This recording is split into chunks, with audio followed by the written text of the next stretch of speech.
Citi's Global Head of Digital Assets, Treasury, and Trade Solutions, Rugg. Nice to see you again. Nice to see you as well. Yeah, okay. Talk to us about this event. You know, Andy and I, we've talked about this with almost every one of our guests, but it really is a defining moment in two worlds coming together to advance us into the next era of finance. Just talk to us about how the discussions you're having here today. Yeah, it's been great, and I was talking to one of my old colleagues from R3. You know, when I joined this space 10 plus years ago, we had several events like this where you had traditional enterprises as well as the fintechs here. The conversation is very different this time. It's very different. Like, people are putting things in production, eagerly getting clients on, where I feel like 10 years ago, you know, this cool technology came out, we were still trying to figure out what the application was, like how was it going to scale. We're here, it feels like we're seeing a lot of things go into production, which is wonderful. It feels like one of the hallmarks of several years ago is everybody had their own kind of little basement project and said ours is going to be the best.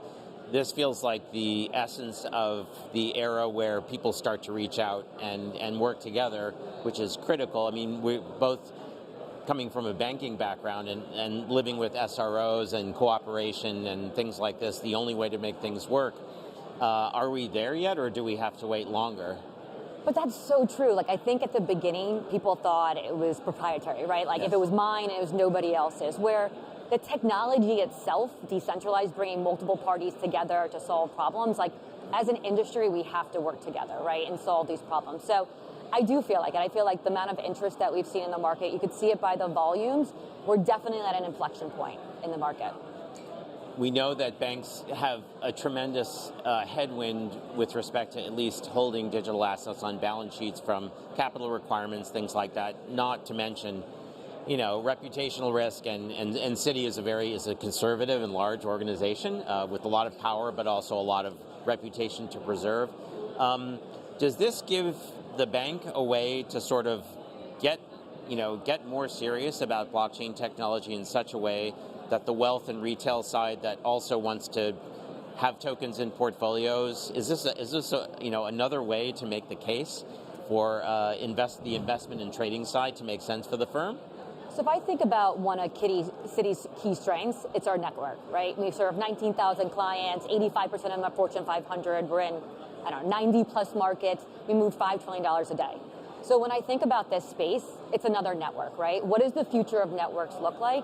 And how can Citi help with that, right? From, you talked about like capital requires, liquidity requirements, all that.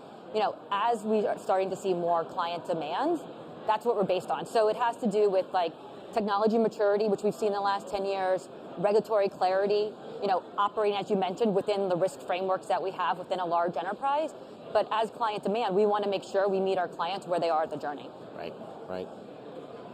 Talk to us a little bit about how you see the future of global payments evolving from where you sit. So, we've had numerous clients, like the thesis statement that they give us is they want always on 24/7 infrastructure. The speed of payments and money to match the speed of the internet, right? So how do we get to that phase? And we've done numerous things at Citi. We built Citi Token Services is one of them, where you can, our accounts can use tokenized money to move across our branches. We're live in US, Singapore, UK, with other branches coming on, so frictionless. So if it's 5 p.m. in New York and it's 5 a.m. Singapore, you could still move that money. We're also updating our traditional rails, so we have solutions like real-time liquidity, 24/7. So it's really a two-pronged approach for the future, like updating our traditional infrastructure, but also thinking how is this technology as well as other emerging technologies going to shape the future.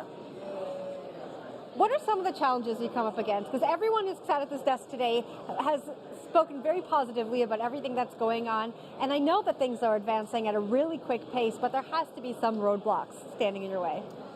So as I look at this space and some of the challenges, for a large, highly regulated institution, we need clarity.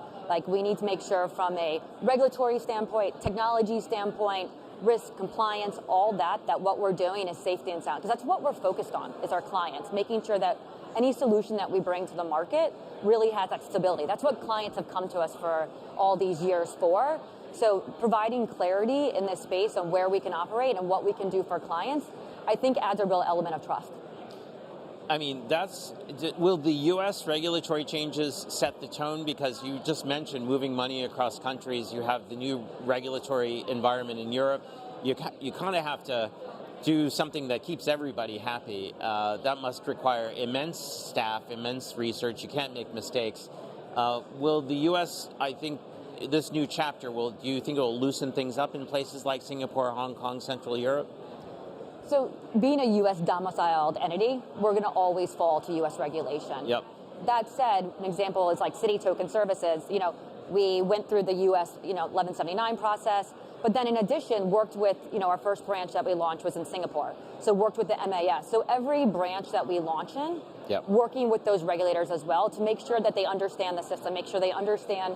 So I think it'll be no different, with other assets as they enter onto the network. That's super exciting. I want to talk more about challenges here, right? When we're talking about integrating digital assets into really established infrastructure, really established frameworks, how does that work at an institution like Citi? So all the traditional checks and balances, KYC, AML, sanction, all of that is still the same. None of that has changed. We've even added additional scrutiny on top of it from an internal governance and framework to make sure that we're doing it in a scalable and safe way. So I would say what you have in traditional banking, but marrying that with emerging technology, but to ensure that safety and soundness for our clients is really important. So I think that is going to continue, and I think it's needed, quite frankly, in this industry, right? So because currently we're only serving Citi accounts with Citi Token Services. It's a private permission version of Ethereum because that's what we could operate within, right? So all the KYC, all that is same as it has always been, and from the capital requirements, we're still doing all the same that we've done traditionally. What excites you most about what you're hearing today in today's announcement? So I think today it's like bringing together, everyone, RWA has been kind of thrown around a lot. Yeah. I would say the last 18 months to 2 years, but tokenizing deposit. It's a real world asset, right? And it's live. And we have dozens of clients on and, moving real multi-million in value. So I think it's really exciting to see that we're at this inflection point. And it's not just blockchain. And, it's hard to turn on the news without hearing something about, if it's AI, blockchain, quantum. I feel like we're at this inflection point with technology overall, where it's truly going to start changing multiple industries, finance being one of them. What would convince you or the firm to move over to at least a semi-public blockchain outside of your private version of Ethereum? There has to be a lot of regulatory clarity around that space. We saw SAB 121 repealed last week. Right. There's still some restrictions in that space, as well as connecting to a public chain. So, when we do our due diligence on transactions, a certain number of hops, if it was used in illicit behavior or unsanctioned countries that we're unable to do business, right? So I think that a lot of stuff has to change with our policymakers for us to feel comfortable to enter that space. Mm-hmm. When you think about the future of finance, when you think about the integration of DeFi into banking, maybe not today, but in your future career, what does that look like? It'll be interesting to see how these different products evolve, because I've had a bunch of DeFi, different assets approach me about, investing and that, thinking about for me, when I worked at IBM or R3, we were tokenizing everything under the sun, right? But it always went back to traditional rails for settlement. So here, starting with the fiat leg of it, the cash side of it, because you still need, if it's DVP or atomic settlement, you still need that cash leg of it on chain. So I think that it'll be interesting to see how it evolves once it becomes more enterprise. Ryan, thank Last you so quick much. question. No, I got one more. What's the first retail touch point? What's the first retail Citi customer going to see in terms of blockchain use? So, I mean, in regards to ETFs and stuff, we do have non-solicited, clients can access that. Right. But it's going to be really based on demand. What client, and that's what products we're going to, bring to market is the one that our clients are asking us for. So my guess is as good as yours. Okay. Thank you so much. Thank you. Ryan, thank you very much.